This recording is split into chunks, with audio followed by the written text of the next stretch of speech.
आज की क्लास में बेटा हम लोगों ने सीखना है प्रोडक्ट मेथड। ठीक है, करंट अकाउंट को बनाने का तरीका थ्रू प्रोडक्ट मेथड। तो लास्ट क्लास के अंदर हम लोगों ने इंटरेस्ट टेबल से भी सीख लिया था। वैसे तो प्रोडक्ट मेथड का भी बेसिक मैंने बता दिया था, लेकिन आज हम प्रोडक्ट मेथड के दोनों जो बातें हैं उसको सीखेंगे इस क्लास के अंदर कि प्रोडक्ट मेथड को बनाते हुए हम दो टेक्निक फॉलो कर सकते हैं, या तो फॉरवर्ड मेथड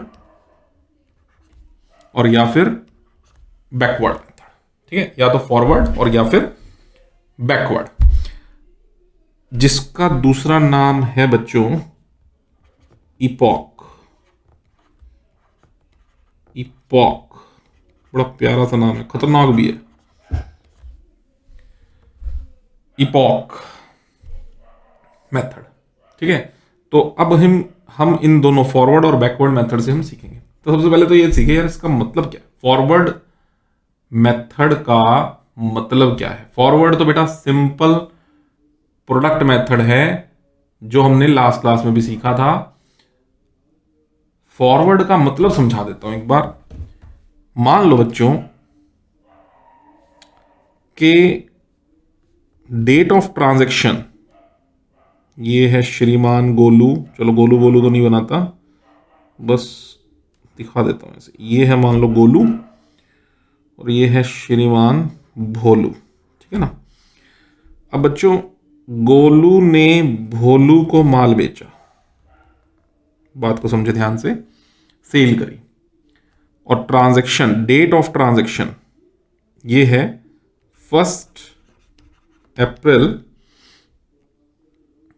2021। ठीक है, और इसकी ड्यू डेट आ रही है बच्चों यहां से, है ना। इसकी ड्यू डेट आ रही है, सपोज कर लो यहां पे, और 1 महीने के बाद 1 मई हो गया, 1 मई 2021। तो दोनों का नाम लिख दूं, ये है डेट ऑफ ट्रांजैक्शन, ये है ड्यू डेट। सही है। लेकिन हम जो अकाउंट करंट बना रहे हैं वो बना रहे हैं बच्चों, मान लो कि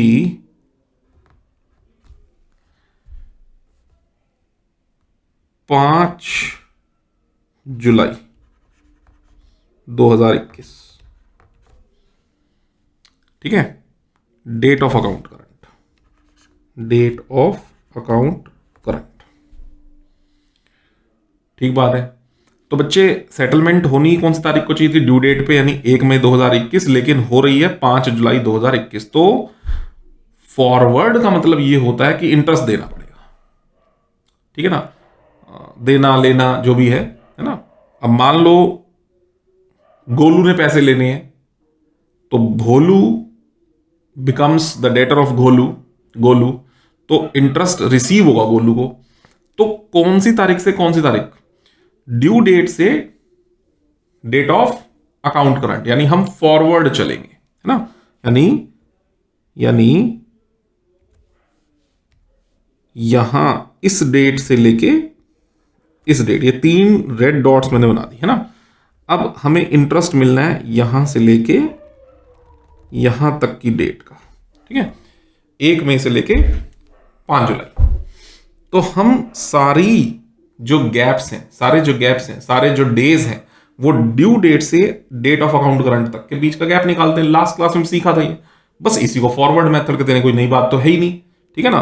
तो ये डायग्रामेटिकल प्रेजेंटेशन क्यों करके दिखाई है बेटा, ये बैकवर्ड समझाऊंगा जब, तब ये समझ में आएगी बात कि इसको फॉरवर्ड और उसको बैकवर्ड क्यों कहते हैं। तो फिलहाल फॉरवर्ड का मतलब आपको समझ में आ गया, क्योंकि हमें डेज को आगे लेके जाना है, ड्यू डेट से जो है अकाउंट करंट की डेट तक। ठीक है, तो एक इलस्ट्रेशन से बात को भी समझते हैं।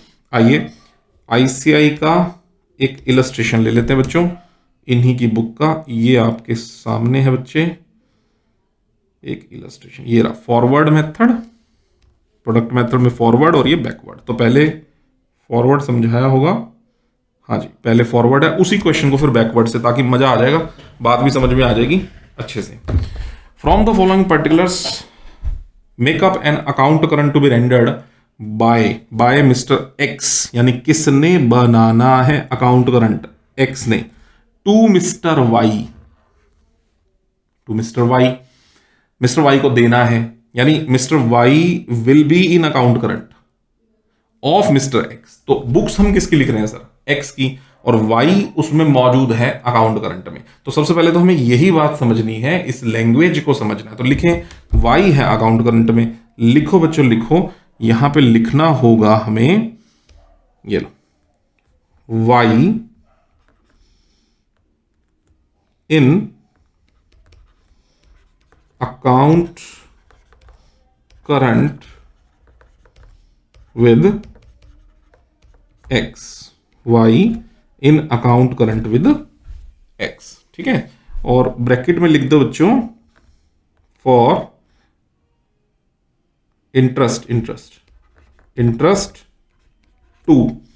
अब कौन सी तारीख तक का ब्याज लगाना है साहब, तो हमें पता होना चाहिए, यहां पर डेट है 31 दिसंबर 2020 और 18% के लिए। तो इंटरेस्ट टू 31 दिसंबर लिखा है ना, 31 दिसंबर 2020 और 18%।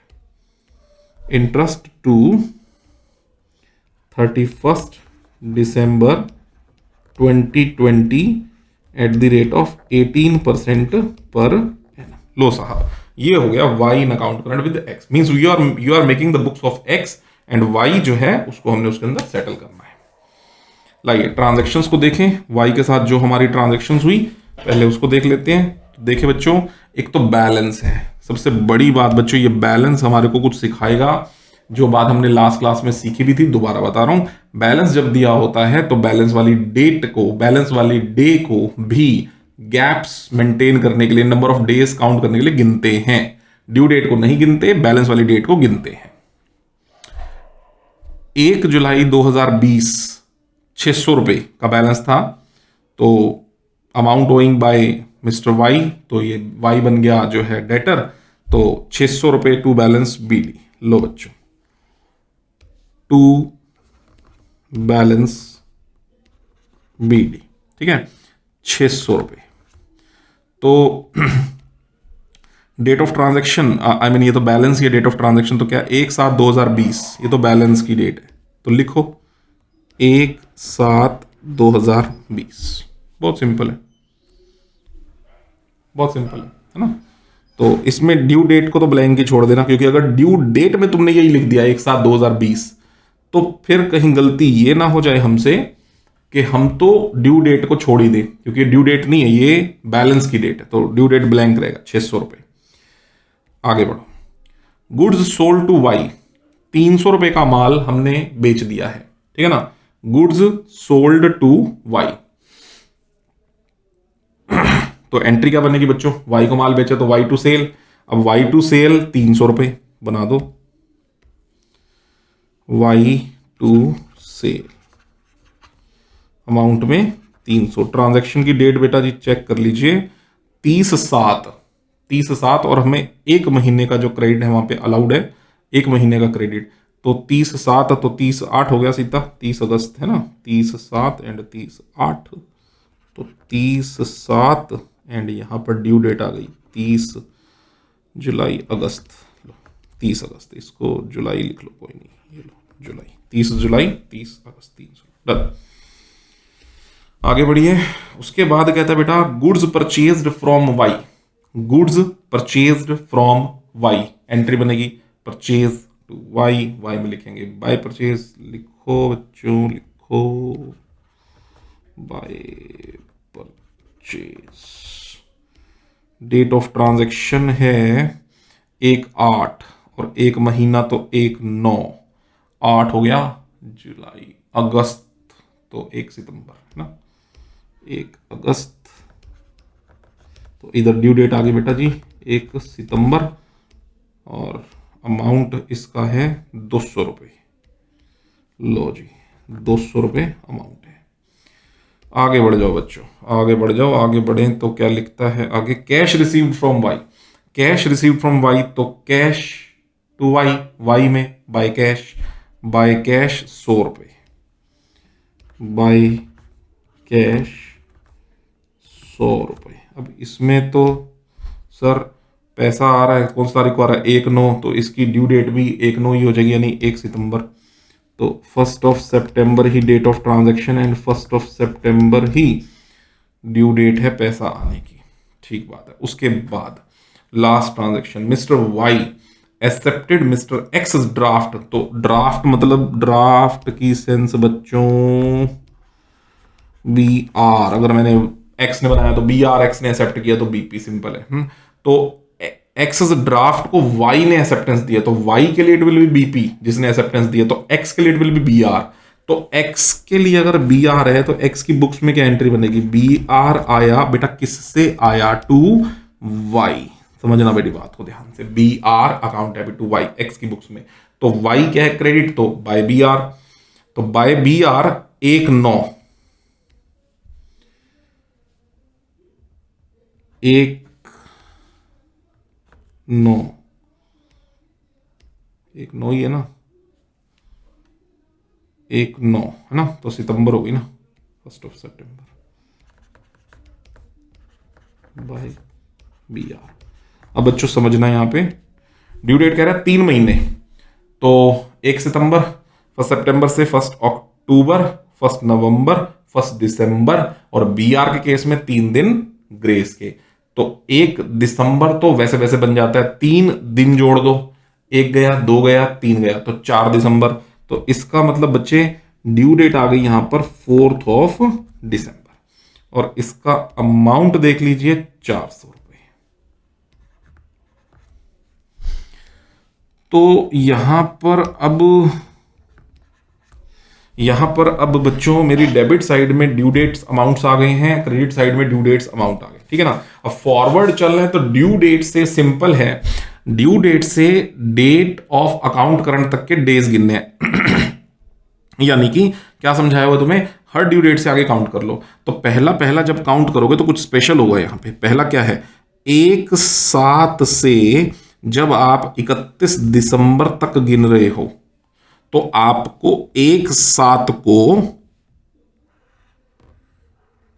इंक्लूड करना है, क्योंकि ये बैलेंस की डेट है, बस ये स्पेशल है, आपको 1/7 को इंक्लूड करना है, ये बैलेंस की डेट है।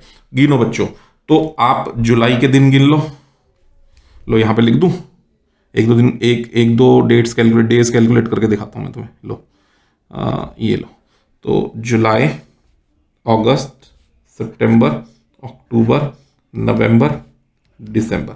तो जुलाई, अब जुलाई के तो पूरे दिन लेने पड़ेंगे, तो जुलाई के 31 अगस्त, 31 सितंबर, 30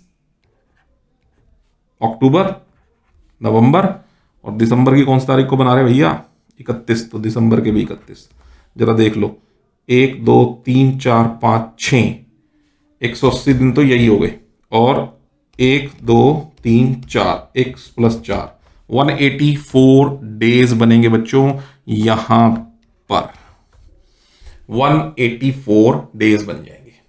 फाइन, अगला कैलकुलेशन करो। आगे सब ड्यू डेट्स हैं, बैलेंस की एक ही डेट होगी, ऑब्वियसली एक ही डेट होगी, तो बैलेंस वाली डेट को नहीं गिन लिया। अब ड्यू डेट्स को हमें छोड़ना पड़ेगा, तो जब मैं 30 अगस्त से काउंट कर रहा हूं 30 अगस्त से 31 दिसंबर, when I am counting, then I'll exclude 30th of अगस्त, है ना। तो अगस्त 30 को अगर छोड़ दूं तो बेटा अगस्त का तो एक ही दिन बनेगा सर, 31 ही अगस्त में होते हैं, तो अगस्त के दिन गिन लो, 1, 30 अगस्त छोड़ दिया ना, सितंबर, अक्टूबर, नवंबर, दिसंबर, दिन गिनो बेटा, 1 2 3 4, तो 120 तो यही हो गए सीधे सीधे, 1 2 3 + 3, तो ये 123 दिन बन रहे हैं हमारे। लिख लो बच्चों 123 दिन। तो मैं समझता हूं दोनों बातें समझ में आ गई अभी, बैलेंस से कैसे लेना है डिफरेंस, और ड्यू डेट से। अब बाकी रही बात ड्यू डेट से, तो आपको लास्ट क्लास में मैंने ड्यू डेट से कैलकुलेशन करनी सिखाई थी, तो आई होप 1 सितंबर से और 4 दिसंबर से अब आप आराम से कैलकुलेशन गैप्स के लिए ले लोगे, और वो डेज अब मैं सीधे सीधे ले रहा हूं बेटा, वो आ जाएंगे आपके 121 और 27 दिन। लो जी, 121 121 27। बहुत बढ़िया, यहां तक की बात हमें समझ में आ गई। लो, यहां तक की बात समझ में आ गई। एक बार ये एरोज हटा दूं मैं रेड वाले। लो, ये लो, ठीक है, ये हो गया। अब प्रोडक्ट मेथड में क्या सीखे थे भैया? यही तो सीखे थे यार कि फॉरवर्ड जाओ, फॉरवर्ड के लिए प्रोडक्ट कर दो और फिर प्रोडक्ट के डिफरेंसेस को निकाल लो और डिफरेंसेस के ऊपर अपना 365 से डिवाइड करके जितने भी परसेंटेज पे इंटरेस्ट लगाने लगा दो। बस वही वही करना है सर, फॉरवर्ड मेथड में तो वही करना है। आओ फटाफट से देख लो, 600 into 184, 1,10,400, 1,10,400। Second, 300 into 123, 36,900, 36,900। Then 200 into 121, 24,200, 24,200। Then 12100, then 27 into 400, 10,800। ये लो साहब 10,800। ठीक बात है, डन।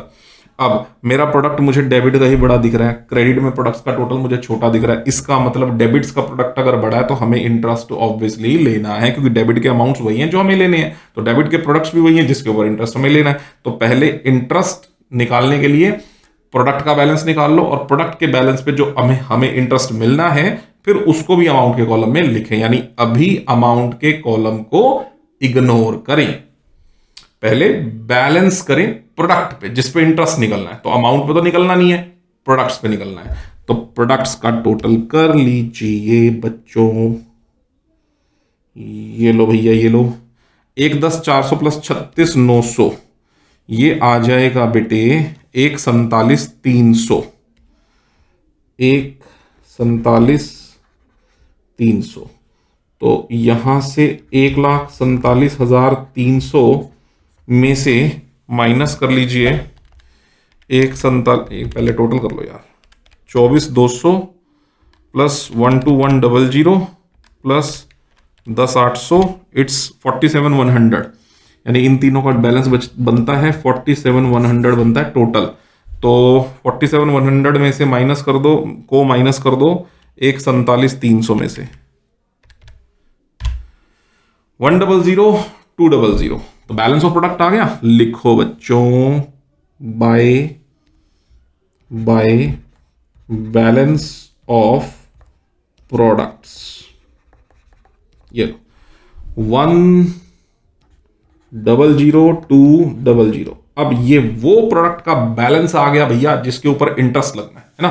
तो इसके ऊपर इंटरेस्ट की कैलकुलेशन कैसे होगी? इंटरेस्ट की कैलकुलेशन बड़ी आसान है यार। इंटरेस्ट की कैलकुलेशन, ये लो, इंटरेस्ट की कैलकुलेशन होगी 1,00,200 के ऊपर लिखा अकाउंट करंट में मैंने कितने परसेंट है, 18% है, इंटू में 18/100, इंटू में 1/365। बच्चों याद होगा लास्ट क्लास में हम लोगों ने पढ़ा था 365 से डिवाइड क्यों कर रहे हैं। मैंने बताया था बच्चों कि जब आपने डेज से मल्टीप्लाई किया, ये 365 से डिवाइड हमने नहीं किया, तो सारी ट्रांजैक्शन का एक बैलेंस निकाल के इकट्ठा कॉमन ले लिया 1/365, तो इसलिए इकट्ठा ये 365 से डिवाइड कर दिया। तो करो 1,00,200 का 18% डिवाइड बाय 365, इंटरेस्ट बन जाता बेटा 49 रुपी 41 पैसा। Check it out. चलो राउंड फिगर 49, बढ़िया राउंड फिगर ही ले लो यार, 49 रुपीज। तो 49 रुपए इंटरेस्ट के हमने लेने हैं बच्चों, ठीक है। तो यहां पर लिखो टू इंटरेस्ट। लास्ट क्लास में इसका भी मैंने आपको मतलब बताया था, टू इंटरेस्ट डेबिट साइड में क्यों आया, क्योंकि इसकी एंट्री बनेगी, कौन है बंदा, वाई, इसकी एंट्री बनेगी। ये इंटरेस्ट हमने वाई से लेना है तो वाई बन गया इस इंटरेस्ट के लिए भी डेटर, तो Y account debit to interest, हमारी इनकम है तो टू इंटरेस्ट, तो इसकी लेजर पोस्टिंग रहेगी वाई के डेबिट साइड में टू इंटरेस्ट 49 रुपीज। अब अगर हमने वाई से, अच्छा एक बात और, ये डेबिट में क्यों आया इंटरेस्ट, एक बात और, एक तो प्रोडक्ट्स का मैंने बता दिया हिसाब किताब, एक चीज और इंपॉर्टेंट है, हमने वाई से पैसे लेने हैं, एक 600, एक 300,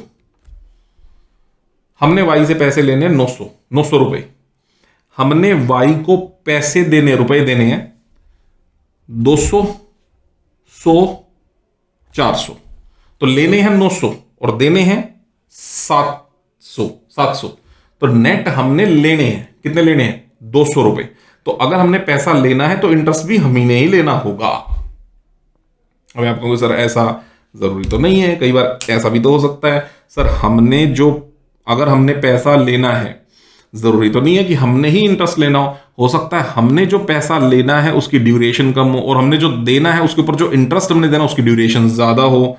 हाँ ये हो सकता है, लेकिन बच्चों यहां ड्यूरेशन को भी जरा चेक कर लो, ड्यूरेशन को भी चेक कर लो। 121, 121, 27, वहां 184 और 123, यानी कि कहने का मतलब बेटा ये है कि ड्यूरेशंस को भी देख के ये लग रहा है कि हम ही ने इंटरेस्ट लेना है, अमाउंट भी हम ही देना है, ड्यूरेशन भी हमारी बड़ी है, तो इसका मतलब इंटरेस्ट भी हमने ही लेना है। तो अगर लेना है तो वाई हमारा इस लॉजिक के हिसाब से भी इंटरेस्ट के लिए भी हमारा क्या बनता है, डेटर बनता है। तो इसीलिए वाई की डेबिट साइड में इंटरेस्ट की एंट्री आ रही है, जो कि मैंने क्लियर कर दिया, वाई टू इंटरेस्ट 49 रुपीज। ये जो बात मैंने अभी बैलेंस के हिसाब से आपको समझाई है, अगले मेथड में बहुत काम आने वाली है आपको इपॉक में, इसीलिए मैंने पहले ही क्लियर कर दिया आपको। 49 रुपीज हमारा इंटरेस्ट इनकम बन गई। तो बस अब आप चेक कर लो बच्चों कि कुल मिला के अब हमारा वाई कितने से देनदार हो गया। ले भैया ले, फटाफट ले, करो टोटल। 6 और 3 9, 949 रुपए और 949 रुपयों में से बच्चों माइनस कर दो ये 4 1 5 700, तो 249 रुपए है ना। तो बाय बैलेंस कैरिड डाउन हमने उससे लेना है 249 रुपीज। चेक करो बच्चों, यही होगा और क्या, ये आ गया बैलेंस कैरिड 249 रुपीज। तो पूरी बात क्लियर है बेटा। प्रोडक्ट मेथड में इसको फॉरवर्ड क्यों कहते हैं, क्योंकि हम ड्यू डेट से आगे बढ़ गए हैं, आगे के डेज निकाल रहे हैं, ठीक है ना, अकाउंट करंट की डेट तक। चलो अब बात आती है सर तो फिर इपॉक मेथड क्या है, ये बैकवर्ड किसको कहते हैं। अब सुनना बच्चे, अब सुनना जरा लॉजिक बैकवर्ड का। लो यहां समझाता हूं आपको बैकवर्ड का लॉजिक। देखो हमारी ये ट्रांजैक्शन की डेट है, ये हमारी ड्यू डेट है और ये डेट है बेटा date of account current. 3 red dot लगा दूं मैं, ये है डेट ऑफ ट्रांजैक्शन, ये है ड्यू डेट और ये है हमारी डेट ऑफ अकाउंट करंट। लाओ ये भी लिखें एक बार बात, date of transaction, due date, date of account current.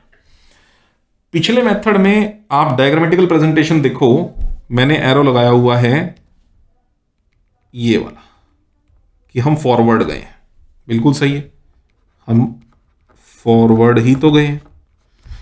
लेकिन बच्चों और हमें इंटरेस्ट चाहिए भी इसी ड्यूरेशन का, जिसको मैंने अभी ग्रीन से दिखाया, हमें इसका इंटरेस्ट चाहिए, बिल्कुल सही है। अब बच्चों इस 1 मई से 5 जुलाई के बीच का इंटरेस्ट एक तो फॉरवर्ड तरीके से निकाल सकते हैं जो हमने अभी निकाला, एक बैकवर्ड तरीके से निकाल सकते हैं। कैसे? आप क्या करो, इस ड्यूरेशन का इंटरेस्ट निकालने के लिए अभी भी हम इसी ड्यूरेशन का इंटरेस्ट निकाल, लेकिन तरीका चेंज कर देंगे।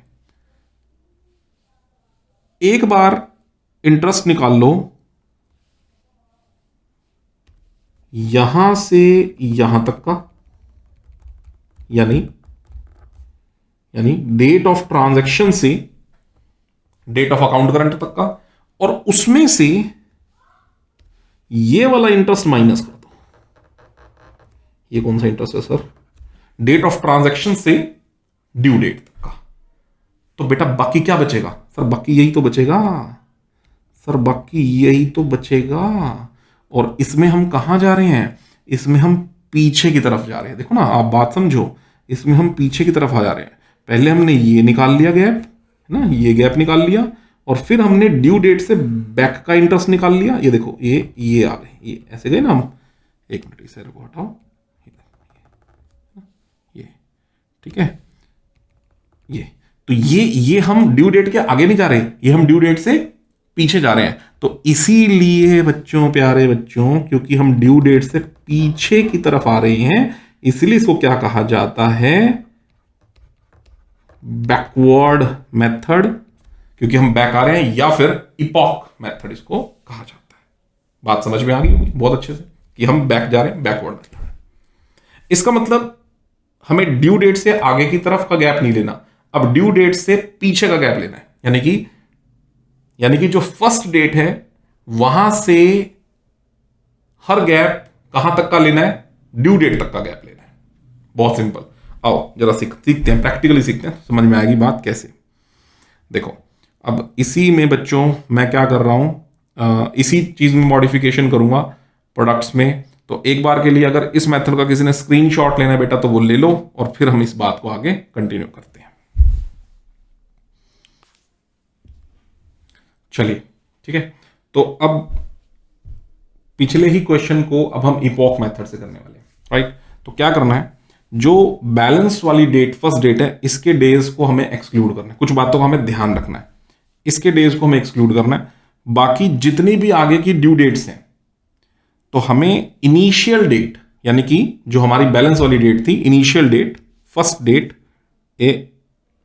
ये फर्स्ट डेट है, इस डेट से हमें सभी ड्यू डेट्स का गैप लेना है।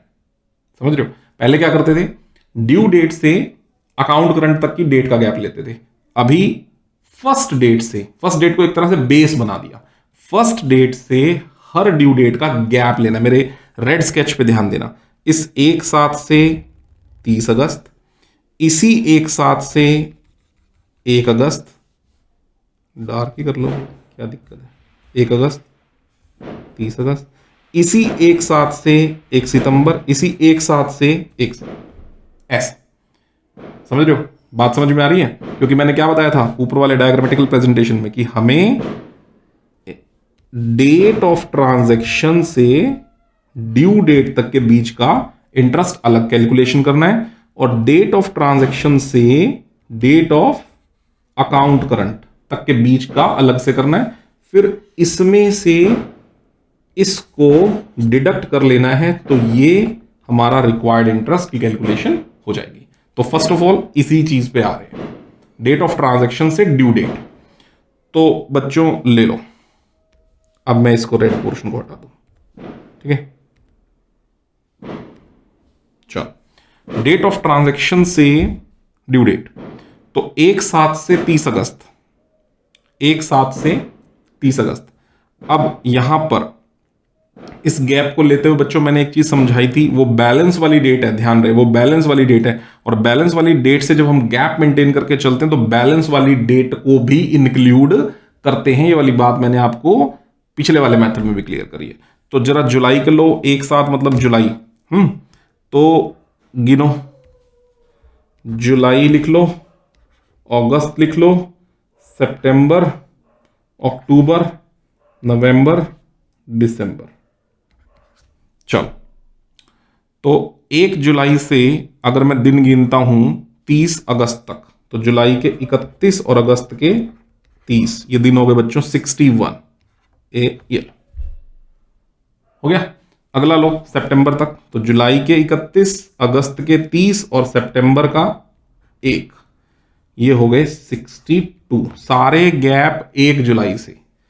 ऐसे ही अगला 62, ऐसे ही अगला जब 4 दिसंबर तक का गैप ले रहे तो फिर सितंबर के कितने दिन हो जाएंगे, अगस्त सितंबर के हो जाएंगे, अगस्त के 30 थे ना, तो 62 क्यों, अभी जुलाई के 1 अगस्त के फिर तो 31 गिनेंगे भाई, वो तो 30 अगस्त था ना, अभी अगस्त के 31, जुलाई के 31, अगस्त के 31, सितंबर का 1, तो ये हो जाएंगे 63।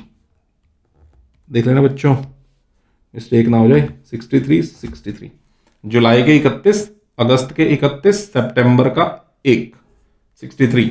और जब मैं 4 दिसंबर तक ले रहा हूं, फिर जुलाई के 31, अगस्त के 31, सितंबर 31, अक्टूबर 30, अक्टूबर क्या हो रहा है, सितंबर 30, सितंबर 30, अक्टूबर 31, नवंबर 30, दिसंबर 4, दिन गिन लो, ये दिन हो जाएंगे तुम्हारे 157, 157।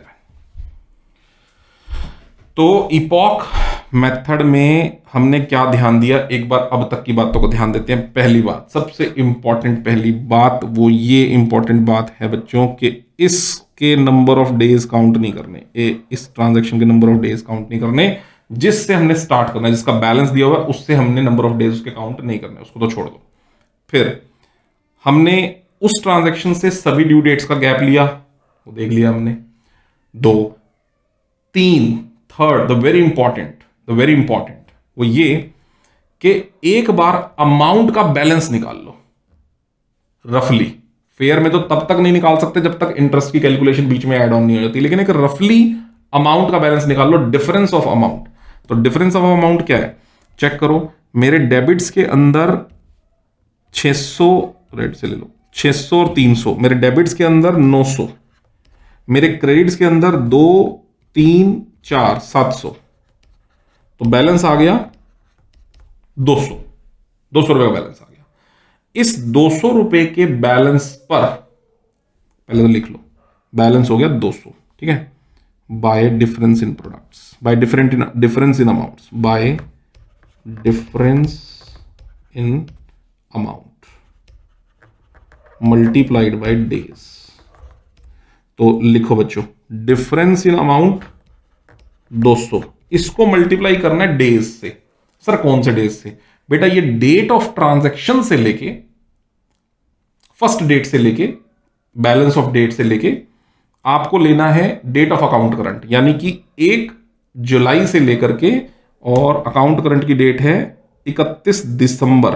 तो इसका मतलब जुलाई के, ठीक है, अगस्त ठीक है, सितंबर ठीक है, अक्टूबर ठीक है, नवंबर ठीक है, और दिसंबर के लेने पड़ेंगे मुझे 31 दिन, और ऐसा करके ये डेज हो जाएंगे 184, 184,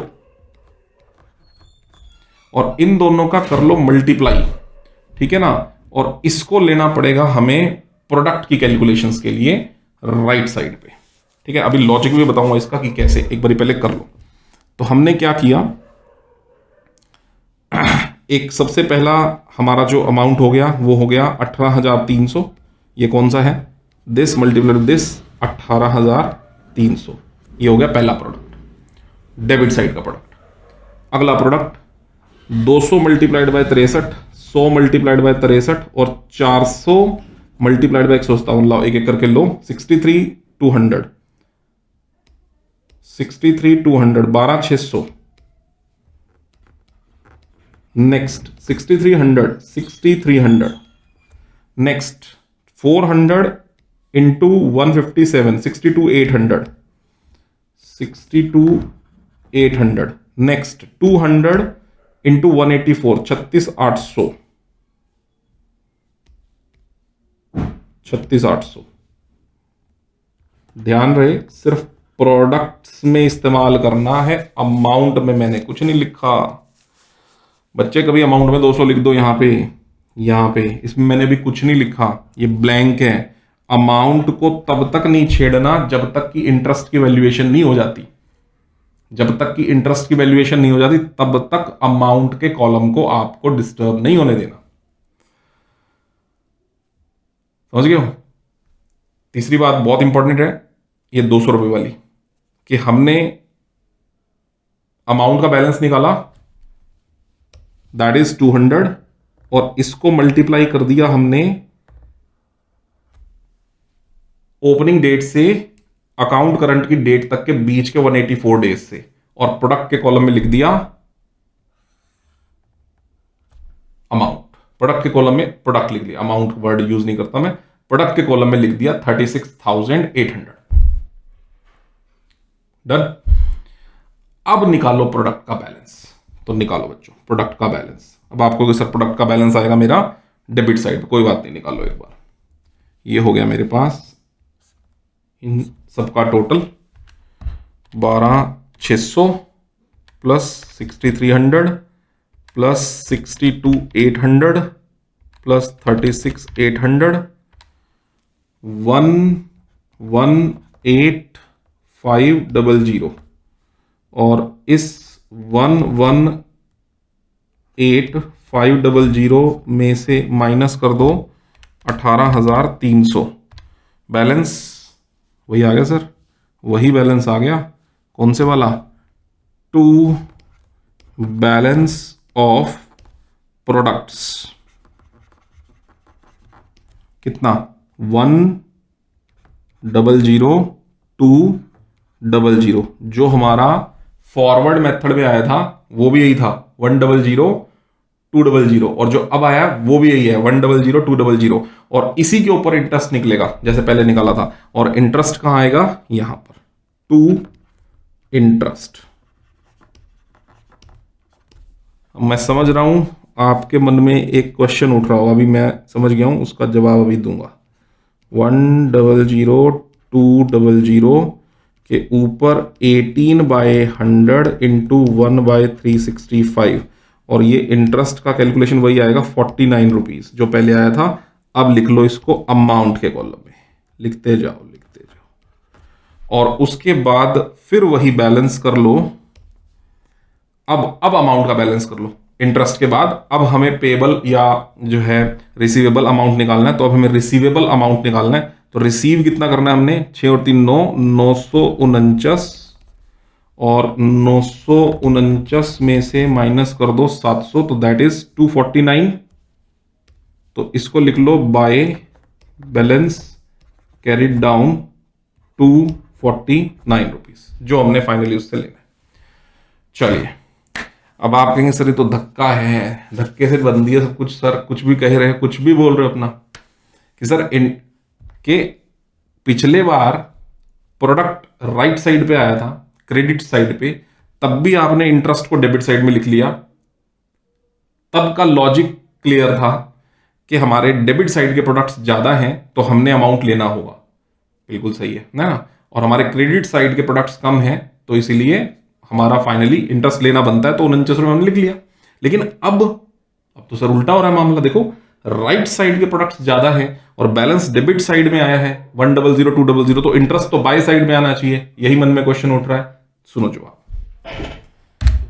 बच्चों, इसके ना दो बातें हैं। एक, ये इपॉक मेथड में सब कुछ उल्टा चल रहा है, समझ रहे हो? तो इसलिए इंटरेस्ट की कैलकुलेशन ऑटोमेटिक रिवर्स जा रही है। अब इसका लॉजिक ये है कि जो बात मैंने पिछली मेथड में भी क्लियर करी थी तुम्हें फॉरवर्ड में, कि 600 रुपए और 300 रुपए, 900 हमने लेने हैं सामने वाली पार्टी से, और हमने सामने वाली पार्टी को 200 100 और 400 देने हैं, 700 देने हैं। हमने लेने कितने हैं? 900। हमने देने कितने हैं? 700। तो फाइनली 200 रुपए हमने लेने हैं। तो इंटरेस्ट हमने देना नहीं होगा, इंटरेस्ट हमने फाइनली लेना है। ये एक जेन्युइन लॉजिक है इस बात का कि प्रेजेंटेशन रिवर्स होने के बावजूद भी इंटरेस्ट हम ही ने लेना है। दैट इज व्हाट 49 रुपीज, क्योंकि ड्यूरेशन भी ज्यादा है और अमाउंट भी ज्यादा है, तो इंटरेस्ट हम ही ने लेना है, दूसरे से हमने देना नहीं है। एक तो ये बात समझने की। एक बात और सुनो, मैंने अभी बच्चों आपको बताया था कि एक हम इंटरेस्ट कैलकुलेट करेंगे डेट ऑफ ट्रांजैक्शन से डेट ऑफ अकाउंट करंट तक का प्रोडक्ट कैलकुलेट करेंगे। अब वो अगर हमने प्रोडक्ट देखा तो वो प्रोडक्ट हमारा कितना आ रहा था बच्चों?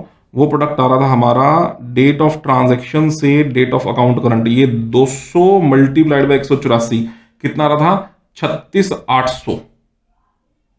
और एक हमने लेना था डेट ऑफ ट्रांजैक्शन से ड्यू डेट तक।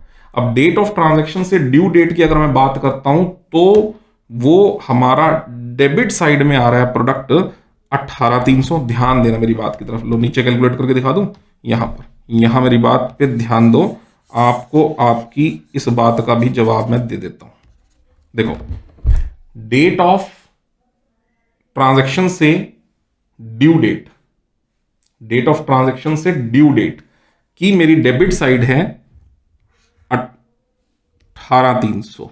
हाँ जी, तो 18,300 की डेबिट है और मेरी क्रेडिट है 12,600, 6300 और 62,800। तो अगर मैं यहां 18,300 की डेबिट साइड में से के प्रोडक्ट, डेबिट प्रोडक्ट में से माइनस करूं 12,600 का प्रोडक्ट 6300 का प्रोडक्ट और 62,800 का प्रोडक्ट। कर लो बच्चों, एक बार कर लो, कुछ समझाने वाला हूं। करो 18,300 माइनस 12,600 माइनस 6300 और माइनस 62,800, तो मेरा नेगेटिव बैलेंस बचता है 63,400। 63,400 का मेरा नेगेटिव बैलेंस बचता है। ये मेरा कहां से कहां तक के प्रोडक्ट्स की कैलकुलेशन हुई है, मेरी डेट ऑफ ट्रांजैक्शन से ड्यू डेट, क्योंकि सारे ड्यू डेट तक के थे, ड्यू डेट के डेबिट, ड्यू डेट के क्रेडिट, तो ये डेट ऑफ ट्रांजैक्शन से ड्यू डेट की कैलकुलेशन हुई है। लिख लो, डेट ऑफ ट्रांजैक्शन से ड्यू डेट की कैलकुलेशन हुई है, प्रोडक्ट्स की कैलकुलेशन हुई है। और अब मैं कैलकुलेशन कर रहा हूं डेट ऑफ ट्रांजैक्शन से डेट ऑफ अकाउंट करंट तक के प्रोडक्ट की कैलकुलेशन, और वो मेरी कितनी आई है, वो तो मेरी ऑलरेडी कैलकुलेटेड है, 36,800 रुपए। और मैंने क्या बताया था कि इस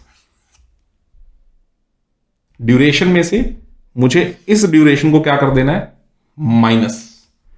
तो 36,800 के प्रोडक्ट में से मुझे माइनस कर देना है, माइनस का 63,400।